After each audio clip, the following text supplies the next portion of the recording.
The deal to hand control of TikTok's U.S. operations to a group of investors, including Oracle, marked a major turning point after years of uncertainty over the future of the popular video app. But former Peking University business professor Jeffrey Townsend says it raises new questions about the new entity's ability to compete. It's not obvious what happens with this company going forward because you just went from a global platform to a regional one. But your competitors are still global. Their primary competitors are YouTube and Facebook, Instagram Reels.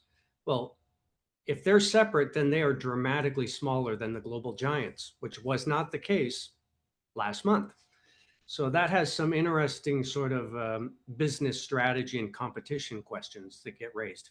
The deal is aimed at avoiding a U.S. ban of the short video app, which is used regularly by more than 170 million Americans. It comes after a years-long saga to force TikTok's Chinese owner ByteDance to sell its U.S. operation, which began in August 2020, when President Donald Trump first tried unsuccessfully to ban the app over U.S. national security concerns. Financial terms of the deal announced in an internal memo by TikTok seen by Reuters were not disclosed. The White House said in September the new joint venture would operate TikTok's U.S. app.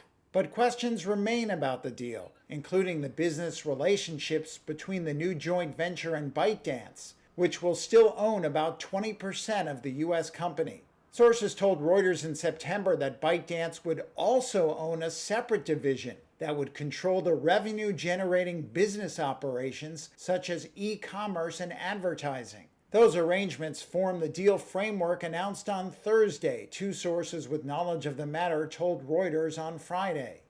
The big question is still, is Chinese government going to approve this? Because they've never actually said that they would.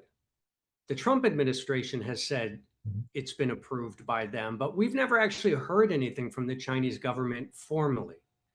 Now, who knows what's going on behind closed doors? In theory, that could happen quite quickly, or it could emerge as a problem. I suspect it's probably not a problem, but we don't actually know the other major party at the table in terms of the decision-making here. Oracle will own the majority of the joint venture along with private equity group Silver Lake and Abu Dhabi-based MGX. Shares of Oracle rose as much as 8% in Friday morning trading.